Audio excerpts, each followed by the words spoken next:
الحمد لله وكفى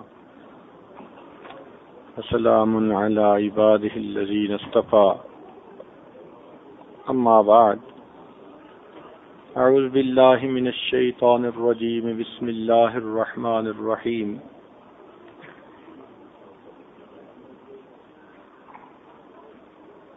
ربنا هب لنا من أزواجنا وذرياتنا قرة أعين وجعلنا للمتقين إماما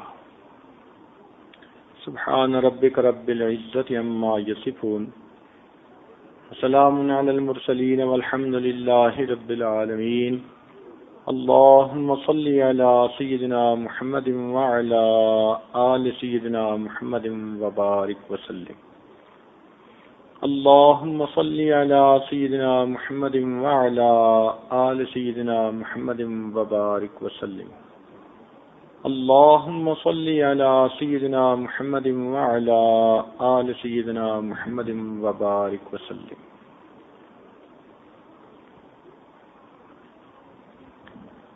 بچے اللہ رب العزت کی نعمتوں میں سے ایک نعمت ہیں. ان کے لیے انبیاء کرام نے بھی دعائیں مانگی. سیدنا ابراہیم علیہ السلام اپنے بڑھاپے میں دعائیں مانگتے رہے. حضرت زکریا علیہ السلام دعائیں مانگتے رہے. یہ انسان کی فطرت ہے کہ وہ چاہتا ہے کہ میری اولاد ہو. جب اللہ رب العزت یہ نعمت کسی کو عطا کر دیں تو اس پر کچھ ذمہ داریاں عائد ہوتی ہیں. ایک ذمہ داری یہ ہے کہ ان بچوں کو جسمانی طور پر بھی اچھی پرورش دی جائے اور اس سے بڑی ذمہ داری یہ کہ ان کو صحیح معنوں میں انسان بنایا جائے.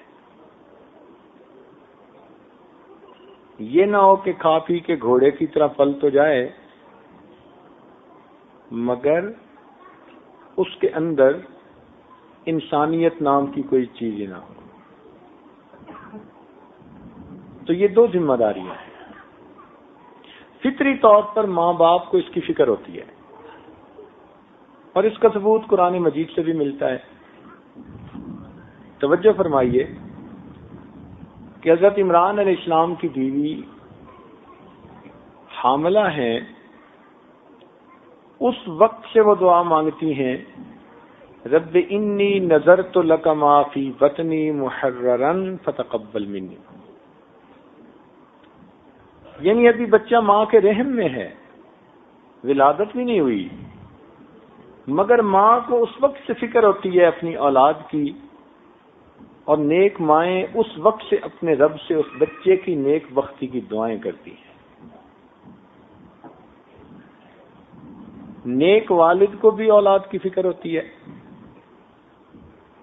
اور یہ فکر کتنی زیادہ ہوتی ہے اس کا ثبوت قرآن عظیم الشان. اللہ تعالیٰ ارشاد فرماتے ہیں ام کنتم شہداء اذ حضر یعقوب الموت. دیکھیے حضرت یعقوب علیہ السلام کا آخری وقت ہے. اس وقت انہوں نے اپنے بچوں کو اکٹھا کیا. اذ قال لبنیہ ما تعبدون من بعدی, میرے بیٹو میرے بعد کس کی عبادت کرو گے. اس سے والد کے دل کے غم کا اندازہ لگایا جا سکتا ہے کہ اس کے دل کی آخری چاہت اور تمنا کہ میری اولاد دین پر ہو جائے.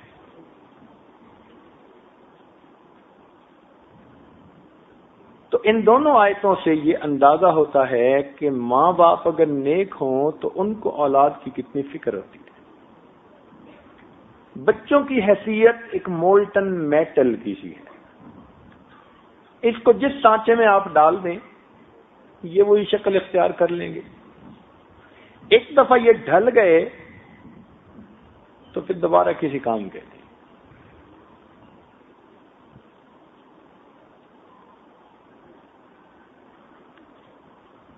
بچپن کی باتیں بچپن میں بھی انسان کے اندر سے نہیں نکلتی.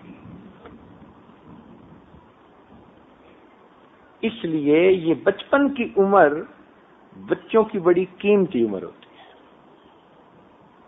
یہ ذمہ داری ماں باپ کی بھی ہوتی ہے، استاد کی بھی ہوتی ہے کہ بچوں کی تربیت اچھی کی جائے.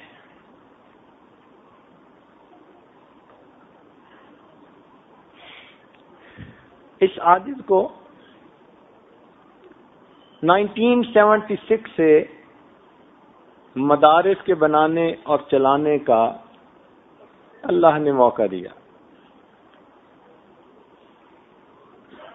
کم و بیش 25 مدارس اس وقت بھی ملک بیرون ملک میں ایسے ہیں کہ جن کی ابتدائی اینٹ بھی عاجز نے رکھی، اور اس وقت دور حدیث تک اگر وہ ہیں تو اس عاجز ہی کے مشوروں سے چل رہے ہیں.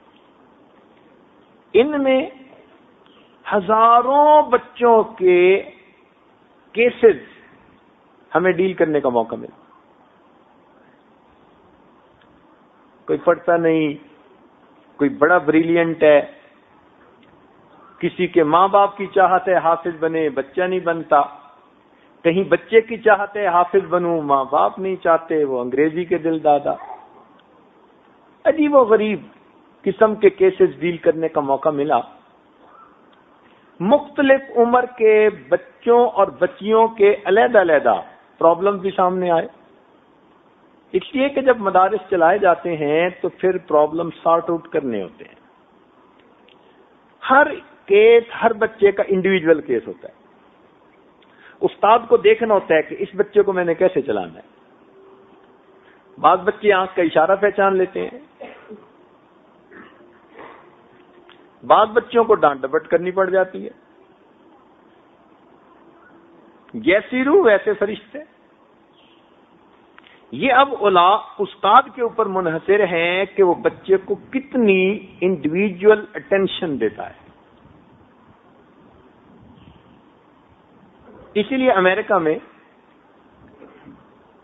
کسی بھی کلاس میں 25 سے زیادہ بچے نہیں رکھے جاتے. میکسیمم مجبوری میں 30 ہوتے ہیں اور 30 سے اوپر بین لگا دیتے ہیں کہ اس طرح استاد بچوں پر انفرادی توجہ نہیں دے سکتا. اور جو ان کے اسکالرشپ لینے والے بچے ہوتے ہیں، پریزیڈینشل ایوارڈ لینے والے بچے ہوتے ہیں، وہ ایک کلاس میں 20 ہوتے ہیں. اس سے اندازہ لگائیے کہ بچے کا استاد کے ساتھ انٹریکشن یہ کتنی اہمیت رکھتا ہے. بچے کو صرف الفاظ نہیں پڑھانے ہوتے. اگر الفاظ پڑھا دیں گے تو وہ اس کی ریم ہوگی. بچہ اسکول سے ہٹا اور وہ ریم ختم. اور اگر آپ بچے کو تعلیم کے ساتھ تربیت بھی دے رہے ہوں گے تو یہ بچے کی روم بن رہی. یہ بلٹ ان میموری ہے، ساری زندگی اس کے ساتھ رہے گی. وہ بچہ کہیں بھی چلا جائے گا، وہ بچہ دیندار رہے گا. تاہم 3 باتیں اس عاجز نے اپنی زندگی میں بہت اہم پائیں بچوں کی تربیت کے معاملے میں. اس 35-40 سالہ یہ جو تجربہ ہے بچوں کا، بچیوں کا، اور متعدد مدارس کا اور متعدد ملکوں میں، 3 باتیں وہ اس سارے تجربے کا نچوڑ ہیں. یوں کہی جا سکتی ہیں کہ اگر اس پورے تجربے کو کوئی بندہ سمرائز کرنا چاہے تو وہ 3 باتوں میں کر سکتا ہے. یہ باتیں ماں کے لیے بھی فائدے مند اور باپ کے لیے بھی فائدے مند. اگر ماں باپ ان 3 باتوں کا خیال رکھیں تو بچہ ایسی مضبوط بنیادوں پہ کھڑا ہوتا ہے کہ دین سے ہٹ ہی نہیں سکتا. یوں تو کہنے کو آپ درجنوں باتیں کہہ سکیں گے کہ اس کا بھی خیال رکھو، اس کا بھی رکھو، اس کا بھی رکھو.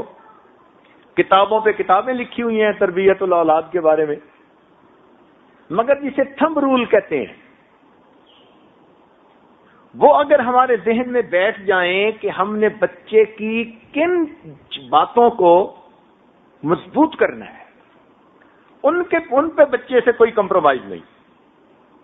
محبت اپنی جگہ، پیار اپنی جگہ، عیش و آرام اپنی جگہ، ناز نخرے اپنی جگہ، ان 3 باتوں سے بچے سے کوئی کمپرومائز نہیں۔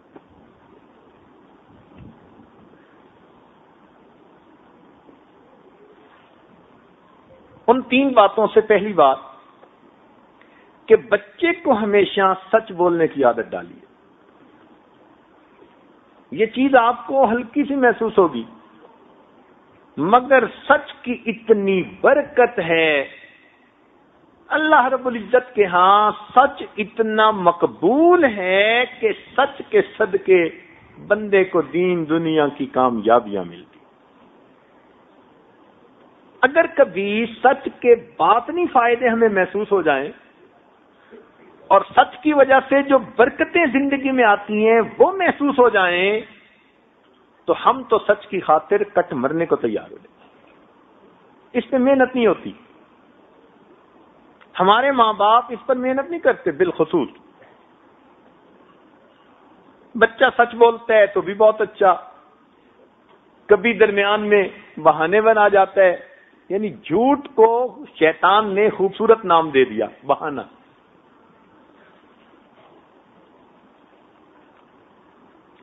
اور فرنگی ملکوں میں تو انہوں نے ویسے ہی جھوٹ کو، جی میں نے ذرا سٹیٹمنٹ اور دے دی تھی تاکہ بندے کو گلٹی کنشس بھی نہ فیل ہونا پڑے۔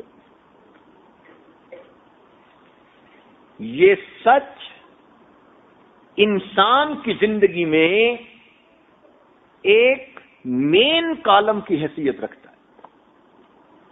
بچے کو بیٹھ کے سمجھائیں کہ بھائی بڑی سے بڑی غلطی کر لو گے، معاف کر دیں گے، سزا نہیں دیں گے، شرمندہ نہیں کریں گے، مگر بتانا سچ پڑے گا، بیٹا ہو یا بیٹی، اور اس پہ کوئی کمپرومائز نہیں۔ جھوٹ پہ سب سے بڑی سزا ملے گی اور سچ پہ سب کچھ انعامات ملیں گے۔ یہ بات بچے کو بٹھا کے سمجھائیں اور اس کے ساتھ یہ ڈیسیژن کر لیں۔ یہ کام بڑا مشکل ہے، اس لیے کہ اس میں پھر ماں باپ کو بھی سچ بولنا پڑتا ہے۔ اب پھر کیسے ہوگا کہ ادھر سے فون آیا تو بیٹے کو کہہ دو ابو گھر پہ نہیں ہے، اب وہ بچہ سچ کیسے بولے گا جب باپ ہی اس کو یہ تعلیم دے رہا ہے؟ یہ کام جب آپ کرنے لگیں گے تو یہ کام آپ کو انتہائی مشکل نظر آئے گا، لیکن اللہ تعالیٰ کی شان، اتنی برکت اس کی ہم نے اپنی زندگی میں دیکھی ہے، اتنی برکت دیکھی ہے کہ الفاظ میں بیان ہی نہیں کر سکتے۔ سلوک کے درمیان میں ایک موقع پر اس عاجز کے شیخ نے حکم دیا کہ بچہ اس پر محنت کرو کہ زبان سے جھوٹ نہ نکلے۔ ہم نے اس کو معمولی بات سمجھا کہ ٹھیک ہے آج سے ہم نے سن لیا، اب ہم جھوٹ نہیں بولیں گے۔ اوہو، اتنا مشکل یہ کام دیکھا، اتنا مشکل کام دیکھا، زبان سے جھوٹ نکل جاتا۔ ایسے ہی نہیں بیٹھے ہوئے جھوٹ نکلے گا، جب تھوڑی سی کہیں غلطی ہوئی، سستی ہوئی، کوتاہی ہوئی، شرمندگی برداشت کرنی پڑے گی، استاد ڈانٹ ڈپٹ کرے گا۔ اب ایسے موقعوں پہ خود بخود اس کو بہانے لوگ کہتے ہیں، ہوتا سیدھا سیدھا جھوٹ ہے۔ یاد رکھنا، جھوٹ جتنا تیزی سے بھاگے، سچ ہمیشہ اس کو جا کے پکڑ لیتا ہے۔ سچ کے فائدوں میں سے ایک فائدہ یہ ہے کہ بندے کو یہ نہیں یاد رکھنا پڑتا کہ میں نے کیا کہا تھا۔ سچ سچ ہے۔ آپ کو نظر آئے گا کہ سچ بولنے میں نقصان ہے، مگر کبھی ایسا نہیں ہوگا۔ اللہ تعالیٰ سچوں سے محبت کرتے ہیں، وہ کبھی سچے انسان کو دنیا کے اندر رسوا نہیں ہونے دیتے۔ توجہ فرمائیے، عمر بن خطاب رضی اللہ عنہ کے زمانے میں ایک عیسائی بادشاہ گرفتار ہوا۔ اس نے مسلمانوں کے خلاف اتنا کچھ کیا تھا کہ اس کا وجود تو ایک لمحہ کے لیے بھی برداشت نہیں تھا. ہر بندہ چاہتا تھا اس کو تو قتل ہی کر دیا جائے. اللہ کی شان کہ وہ عمر بن الخطاب عنہ کے سامنے پیش ہوا. ہاتھ بندے ہیں, پاؤں میں بیڑی ہیں. عمر بن الخطاب عنہ بڑے اس پہ غصے تھے. آپ نے بھی جلاد کو حکم دیا کہ اس کا سر قلم کر دیا جائے. اس نے کہا کہ جی مسلمان تو بڑے رحیم ہوتے ہیں, تو کیا موت سے پہلے میری کوئی خواہش پوری ہو سکتی ہے؟ بتاؤ بھائی. اس نے کہا ایک پیالہ پانی چاہیے. عمر بن الخطاب عنہ نے ایک پیالہ پانی لایا, اس کو دلوا دیا. اب وہ پینے لگا تو رک گیا. کہتے جی خوف اتنا ہے جلاد کا کہ وہ میری گردن اڑائے گا کہ مجھے ڈر ہے کہ میں جس وقت پانی پی رہا ہوں گا کہیں وہ مجھ پہ تلوار کا وار نہ کر دے, تو مجھ سے پانی نہیں پیا جاتا. عمر بن الخطاب نے فرمایا بھائی تم تسلی رکھو, جب تک تم یہ پانی پی نہیں لیتے تمہیں قتل نہیں کیا جائے گا. جب یہ الفاظ اس نے سنے, وہ بھی بادشاہ تھا, اس نے وہ پیالہ پانی کا زمین پہ گرا دیا. کہتے جناب آپ کی کمٹمنٹ کہ جب تک آپ پانی نہیں پی لیں گے آپ کو قتل نہیں کیا جائے گا. اب یہ پانی میں نہیں پی سکتا. عجیب بات, اتنا بڑا دشمن اسلام کا, مسلمانوں کا اتنا بڑا دشمن, اور اس نے ایسی چال چلی, ہیلا کیا کہ عمر بن الخطاب بھی حیران ہے. اب دو صورتیں تھیں, یا تو اس کو کہتے کہ بھئی بکواس نہ کر اور جلاد کو حکم دیتے نمٹا اس کو, اور ایک طریقہ یہ تھا کہ جو ورڈ دے چکے تھے اس کے اوپر سٹے کر. عمر اللہ نے فرمایا ہاں تم نے ٹھیک کہا, میری ورڈنگ یہی تھی کہ جب تک تم پانی نہیں پی لو گے تمہیں نہیں مارا جائے گا. تو اب میں تمہارے اس جلاد کو قتل کرنے کا حکم نہیں دے سکتا. اب جب آپ نے فرمایا کہ تجھے قتل کرنے کا حکم میں نہیں دیتا تو لوگ حیران کہ اتنا بڑا دشمن اگر اس کو نہ مارا گیا تو یہ تو پتہ نہیں اور اسلام کے خلاف کیا کیا سازشیں کرے گا. عمر لانا نے کہا ٹھیک ہے تجھے میں رہا کرتا ہوں. جب اس نے یہ بات سنی کہنے لگا کہ آپ نے ثابت کر دیا کہ مسلمان ہر حال میں سچا ہوتا ہے. میں آپ کے اس عمل سے اتنا متاثر ہوا کہ کلمہ پڑھ کر مسلمان ہونے کا اعلان کرتا. چند لمحے پہلے جن کے دل غمزدہ تھے کہ کیا بنے گا, سچ جیت گیا. وہ اسلام کا سپاہی بنا. اتنا سمجھدار بندہ تھا, کتابوں میں لکھا ہے کہ عمر بن الخطاب لانو اس سے امور خلافت میں مشورے کیا کرتے تھے. مفتی لطف اللہ سہارنپوری رحمۃ اللہ علیہ گھر کی عورتوں کے ساتھ شادی میں کہیں شرکت کے لیے جا رہے ہیں. رستے میں ایک جگہ ڈاکوؤں نے گھیر لیا. حضرت پہچان گئے کہ یہ مال سمیٹیں گے. حضرت نے کہا دیکھو بھائی پردے دار عورتیں ہیں, تمہیں مال چاہیے, ان کی عزت خراب نہ کرو, ان کو بے پردہ نہ کرو, ہمارے پاس جو کچھ زیور ہے ہم سب تمہیں خود دے دیتے. نیک لوگوں کی نظر میں عزت قیمتی ہوتی ہے, مال کی کیا حیثیت ہوتی. انہوں نے کہا ٹھیک ہے. آپ نے عورتوں سے کہا کہ جو زیور ہے سب اتار کے دے دو. عورتوں نے سب اپنے زیورات اتار کے ایک رومال میں باندھ کے اس کو دے دی. بھئی یہ لے جاؤ, عورتوں کے قریب نہ جاؤ. انہوں نے کہا ٹھیک, ہمارا کام آسانی سے ہو گیا. وہ گٹھڑی زیورات کی لے کر چل پڑے اور حضرت نے گاڑی چلانے والے کو حکم دیا بھئی چلو. تھوڑی دور آگے گئے تو ایک عورت کی نظر پڑی کہ ایک چھوٹی سی بچی کی چھوٹی انگلی میں ایک چھوٹی سی انگوٹھی تھی. تو اس نے حضرت سے پوچھا کہ حضرت آپ نے کہا تھا کہ ہم سارا زیور تمہیں دے دیتے ہیں، اور اس بچی کی چھوٹی انگلی میں یہ چھوٹی سی انگوٹھی ہے۔ حضرت نے فرمایا ہاں روکو، گاڑی رکوائی، بچی کی انگوٹھی اتروائی، اور حضرت ڈاکوؤں کے پیچھے چلے۔ ڈاکوؤں نے دیکھا کہ وہ بندہ ہمارے پیچھے آ رہا ہے، کہنے لگے کوئی بات نہیں، ہم زیادہ ہیں، ہم نمٹ لیں گے۔ کیسے آئے؟ بھائی معاف کر دینا، مجھ سے غلطی ہوئی، ایک بچی کی انگلی میں چھوٹی سی انگوٹھی تھی، نظر ہی نہیں آئی اس وقت، میرے کال تھا کہ ہم سب دے دیں گے، تو بھائی یہ بھی آپ لوگ لے لیجئے۔ حضرت کی بات کا ایسا اثر ہوا، سب ڈاکوؤں نے توبہ کی اور حضرت کے ہاتھ پر بیعت ہو گئے۔ جھوٹ جتنا تیز بھاگے، سچ ہمیشہ اسے پکڑ لیا کرتا۔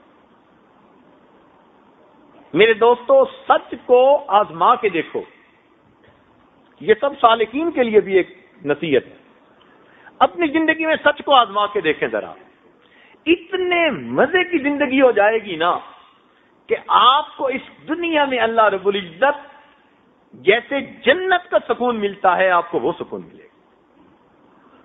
یاد رکھنا، جو انسان ہمیشہ سچ بولتا ہے، اللہ رب العزت اس کے اٹھے ہاتھوں کو کبھی رد نہیں کیا کرتے۔ جس زبان سے کبھی جھوٹ نہیں نکلتا، اس کی نکلی ہوئی فریادیں میں کیسے رد کر دوں۔ سچ بولنے پہ محنت، اسی لیے کتابوں میں لکھا ہے، پیران پیر حضرت شیخ عبد القادر جیلانی رحمۃ اللہ علیہ جب گھر سے چلنے لگے تو ان کی والدہ نے کیا نصیحت کی تھی؟ بیٹا سچ بولنا۔ ایک ہی بات کہی تھی، ایک بات نے بچے کو وہ مقام دلوایا کہ اولیاء کی گردنوں پر ان کا پاؤں رکھا گیا۔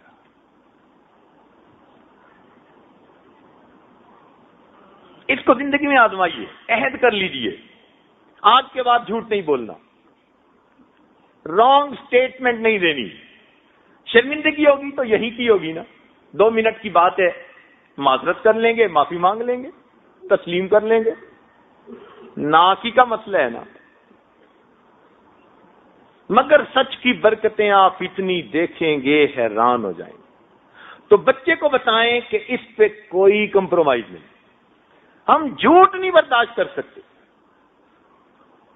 آپ ہزاروں روپے کی چیز ضائع کر دیں گے، برداشت کریں گے۔ بڑی سے بڑی غلطی کوئی اور کر بیٹھیں گے، برداشت کریں گے، جھوٹ نہیں برداشت کر سکتے۔ پہلی بات۔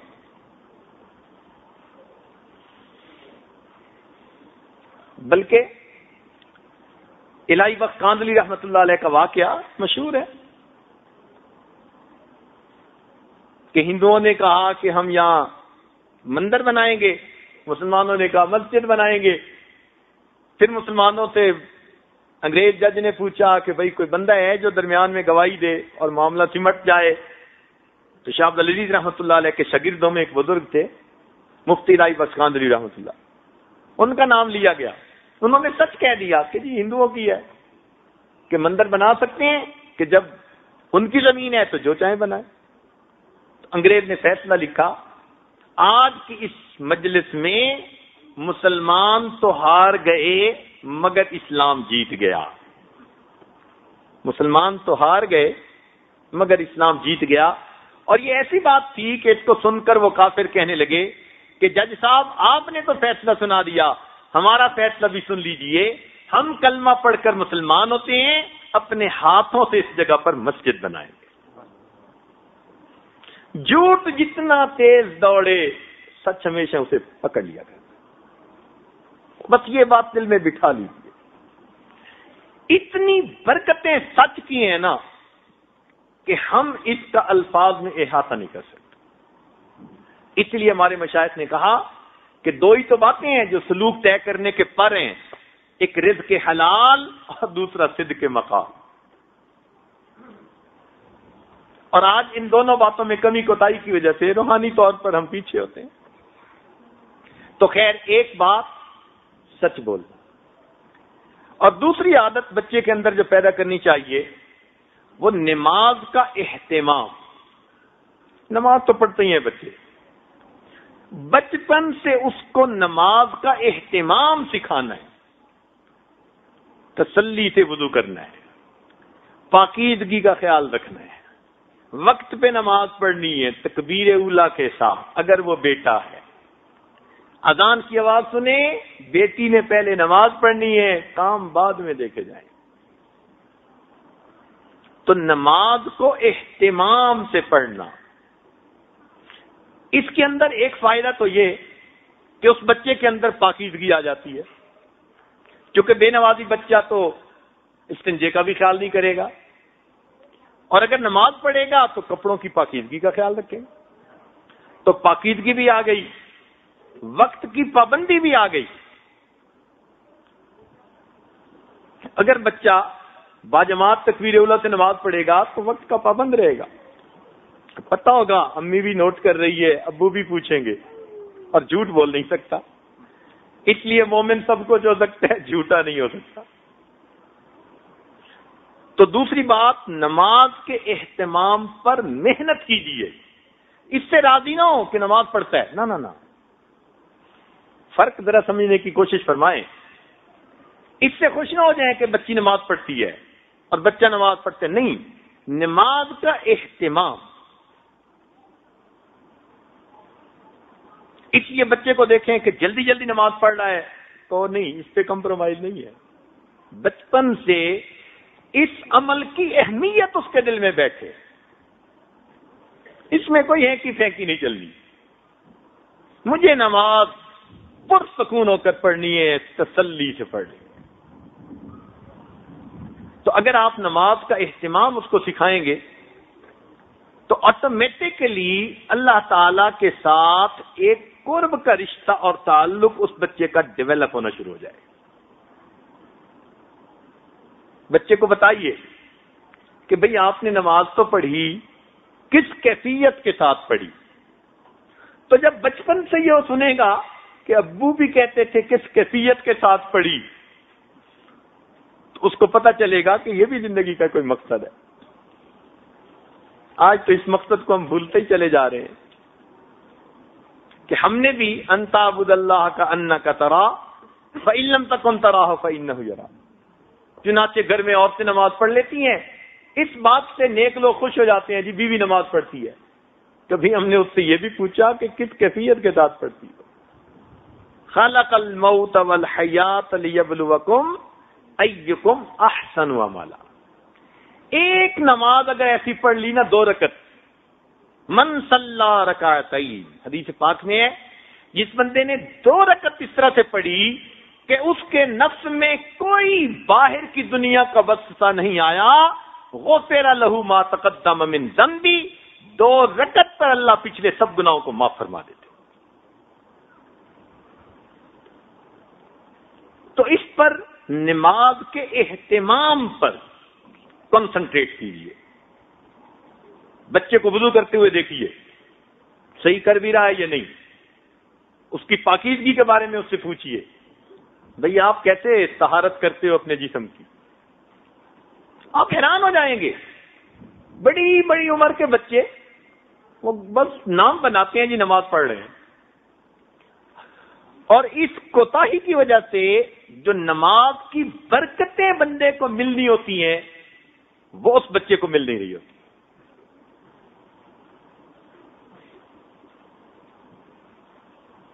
تو نماز کا اہتمام، اس پہ زور دیجیے۔ استاد کلاس میں بھی بچوں کو یہ سمجھائیں، ان کو حدیث سنائیں، ان کو بتائیں کہ نماز صرف ظاہر داری ہی نہیں کرنی، نماز کو جما کے پڑھنا ہے، پرسکون ہو کے پڑھنا ہے، دنیا کے خیالات سے خالی ہو کر پڑھنا ہے۔ خود بھی محنت کریں، اپنے بچوں کو بھی محنت کروائیں، یہی تو محنت کا میدان ہے مومن کے لیے۔ جتنا آپ بچے کو نماز کی اہمیت پر ابھاریں گے، ایکسائٹ کریں گے، بتائیں گے، اتنا ہی اس کی زندگی میں اللہ تعالیٰ کی طرف سے برکتیں ہوں گی۔ احادیث میں جتنے فائدے نماز کے بتائے گئے، کسی اور عمل کے اتنے نہیں بتائے گئے۔ اللہ تعالیٰ کام کے ذمہ دار ہوتے ہیں، اللہ تعالیٰ اس کو سرخرو کرتے ہیں، برکتیں دیتے ہیں، رزق میں برکت، اتنے فائدے کہ کوئی حد نہیں۔ اچھا، بچے کو جب آپ دیکھیں کہ ذرا اچھی نماز پڑھ رہا ہے تو اس کو انعام دیا کرے. بیوی کو کبھی مصلی پہ بیٹھے دیکھیں تو بھولے سے تعریف کر دیا کرے. کیونکہ ہمارے نوجوان بیویوں کی تعریف نہیں کرتے. نیک بیوی ہوگی، پاک دامن ہے، وفادار ہے، نیکوکار ہے، ان کی زبان گنگ ہوتی. دیکھو بھائی، یہ جو ہوتے ہیں نا انکریجمنٹ، یہ فطرت ہے بندے کی. آپ اندازہ لگائیے کہ مچھلی کو جب سکھایا جاتا ہے تو اس کو کہتے ہیں کہ تم چھلانگ لگاؤ، تو مچھلی چھلانگ لگاتی ہے، تو اس کے منہ میں پھر چھوٹی مچھلی ڈالتے. ایک جگہ ہمیں ایکویریم میں وہ مچھلیوں کے کرتب دیکھنے کا موقع ملا، تو ٹرینر سے پھر بعد میں کویسچن آنسر ہوئے. تو ہم نے یہ کویسچن پوچھا کہ بھئی تم نے یہ فٹ بال لٹکایا ہوا تھا 35 فٹ اونچا، اور مچھلی کو تم نے آواز دی، وہ اس کونے سے آئی اور بالکل اس کے نیچے آ کے اس طرح سے نکلی کہ 35 فٹ اوپر جا کر اس نے بال کو کک لگائی. یا اللہ، اس جانور کو کیسے ٹرین کیا؟ ہم تو بندوں کو اور انسانوں کو ٹرین نہیں کر پاتے. تو جب ان سے ڈسکس کیا نا، تو انہوں نے یہ بات کہی، انہوں نے کہا جی کہ فطرت ہے ہر چیز کی کہ وہ انسینٹو چاہتا ہے، انکریجمنٹ چاہتا ہے. ہم نے جب اس مچھلی کو شروع کیا تو یہ نہیں سنتی تھی بات، لیکن جب اس نے ایک دفعہ ایسا کیا، ہم نے اس کے منہ میں مچھلی ڈالی، پھر دوبارہ کیا، مچھلی ڈالی. ہر دفعہ اب یہ انسینٹو ہم نے دینا شروع کر دیا، تو مچھلی کو بھی پتا چل گیا ایسا کرنے سے مجھے انسینٹو ملتا ہے. اس نے کرنا شروع کر دیا. اب بتائیے کہ جانوروں کو انسینٹو دے کے اگر وہ ایسے کام کروا لیتے ہیں، کیا ہم انسان کے بچوں سے نہیں کرواتے؟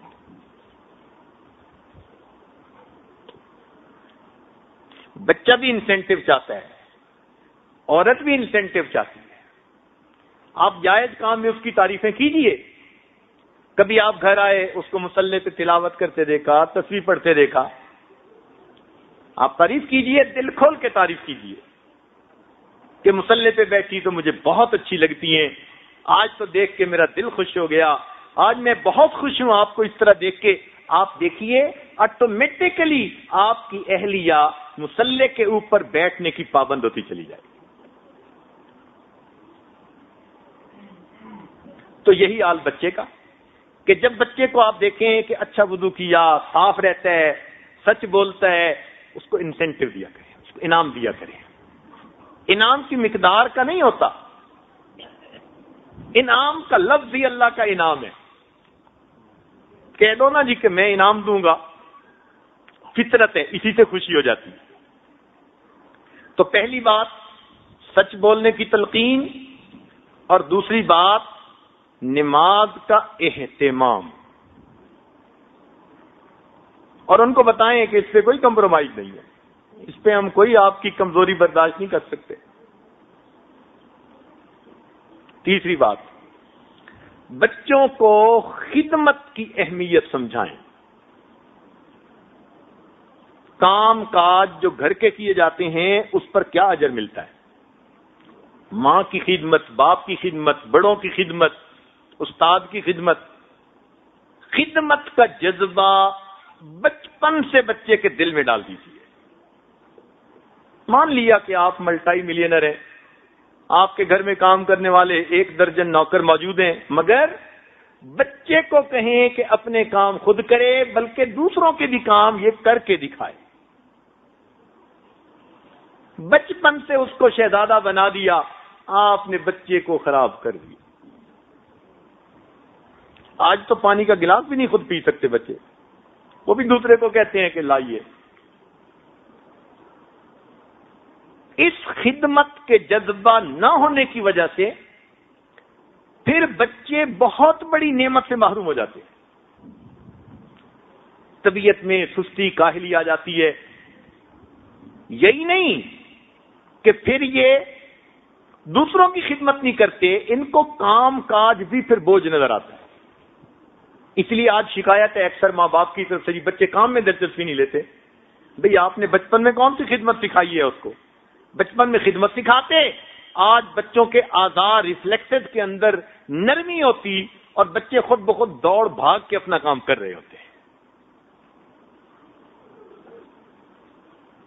عبادت سے جنت ملتی ہے اور خدمت سے خدا ملتا ہے. کیا پتا یہ بچہ کبھی کس اللہ والے کی خدمت کرے اور اس کی اس کو دعا لگ جائے. سلطان محمود غزنوی کا والد ایک سپاہی تھا، ایک عالم باللہ تھے، اللہ والے تھے.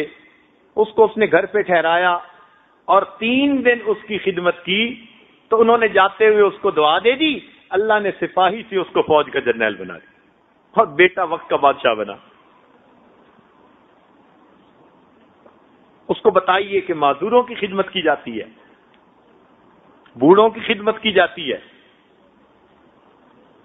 تو اس کے دل میں رحم کا مادہ پیدا ہوگا، احساس ہمدردی ہوگا.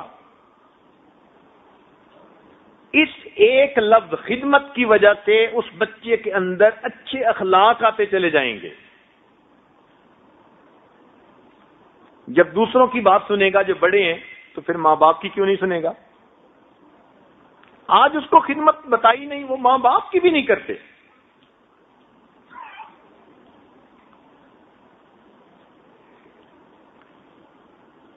مثلاً ہمیں بچپن میں ہی ماں باپ کی خدمت کی اہمیت بتائی تو بچپن سے ٹریننگ ہی ایسی ہوئی کہ اس عادت کو یاد نہیں پڑتا کہ زندگی میں ایسا ہوا ہو کہ والدہ کھڑی ہے اور میں بیٹھا ہوں. کبھی ایسا نہیں ہوا. پوری زندگی ایسی گزری، پہلے والدہ بیٹھے گی پھر ہم بیٹھیں گے. ٹریننگ ہی ایسی تھی. والدہ چارپائی پر بیٹھتی تھی، ہم اس کے قدموں میں بیٹھتے تھے. وہ پکڑ کے بٹھاتی تھی کہ بیٹا ادھر آؤ، تب چارپائی پر بیٹھتے تھے، ورنہ قدموں میں بیٹھتے. ہمارے بچے چھوٹے تھے، وہ دیکھتے تھے کہ ابو اس طرح جا کر اپنی امی کے قدموں میں بیٹھتے. ہمیں ان کو کچھ کہنا ہی نہیں پڑا. انہوں نے زندگی کے ان اعمال سے ان اخلاق کو خود سیکھا. یہ خدمت سکھانی پڑتی ہے، اور اس خدمت سے پھر والدین کی کیا دعائیں ملی ہم ان کو الفاظ میں بیان ہی نہیں کر سکتے. ماں باپ بوڑھے بھی ہوں، ان کی زبان سے نکلے ہوئے کچھ الفاظ ایسے اوقات ہوتے ہیں اللہ کے ہاں قبول ہو جاتے ہیں. تو خدمت کا جذبہ یہ تیسرا لفظ ہے. ان کو بیٹھ کے واقعات سنائیں کہ خدمت اس طرح کی جاتی ہے، اس طرح فلاں نے کی، اس طرح یہ ہوا، تاکہ بچوں کے اندر ایک شوق.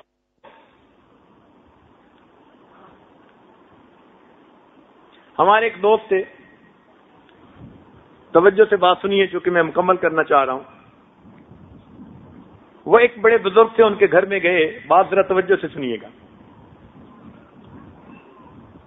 تو وہ جو میزبان تھے ان کا ایک بیٹا تھا کوئی 9-10 سال کا. انہوں نے اس کے ذمہ لگا دیا کہ بیٹا آپ نے اس مہمان کی خدمت کرنی ہے. یہ خود بڑے نیک، دیندار، متقی، پرہیزگار اور ایک بڑے یعنی کمپنی کے ڈائریکٹر تھے. اللہ نے دین بھی دیا، دنیا بھی دی تھی ان کو. کہنے لگے وہ بچہ ایسا سلیقہ مند، ہر چیز اس نے تیار کی ہوئی، وقت پہ دسترخوان لگاتا اور اس پر برتن رکھتا، کھانا لاتا. مجھے اس کو دیکھ کر محسوس ہوتا کہ ہاں مجھے اس کی بھی ضرورت تھی. میں صبح اٹھتا تو مجھے گرم پانی ملتا. بچہ ایسا سلیقہ مند، ہر چیز وہ تیار کر کے رکھتا. کہنے لگا کہ 2 دن میں اس بچے نے میرا دل مو لیا. میں تمنا کروں کہ کاش میرے بچے بھی ایسے خدمت گزار ہوتے. وہ آتا اور جو کام ہوتا کر کے چلا جاتا، آتا کام کر کے چلا جاتا. کہنے لگا میرے دل میں خیال آیا کہ آج جو ہے نا یہ آئے گا تو میں اس سے پوچھوں گا کہ اس کو یہ باتیں سمجھائی کس نے. اگلے دن وہ آیا اور اس نے ناشتہ رکھا اور ناشتہ رکھ کے جانے لگا تو کہنے لگے میں نے جلدی میں اس بچے کو کہا کہ بچہ ذرا میری بات سنو. تو وہ کھڑا ہو گیا. میں نے کہا بتاؤ تم سب سے بڑے ہو, تم سب سے بڑے ہو. پوچھنے کا مقصد تھا کہ بھائی تم باپ کے بڑے بیٹے ہو. تو کہنے لگے میں نے جلدی میں جب کہا نا کہ تم سب سے بڑے ہو تو بچہ تھوڑا سا شرمایا, پیچھے کو ہٹا اور مجھے دیکھ کر مسکرا کے کہتے انکل سچی بات تو یہ ہے اللہ سب سے بڑے ہیں. انکل سچی بات تو یہ ہے اللہ سب سے بڑے ہیں. بہن بھائیوں میں میری عمر زیادہ ہیں تو الفاظ ہی نا, مگر ادب اور سلیقہ ہوتا ہے کوئی.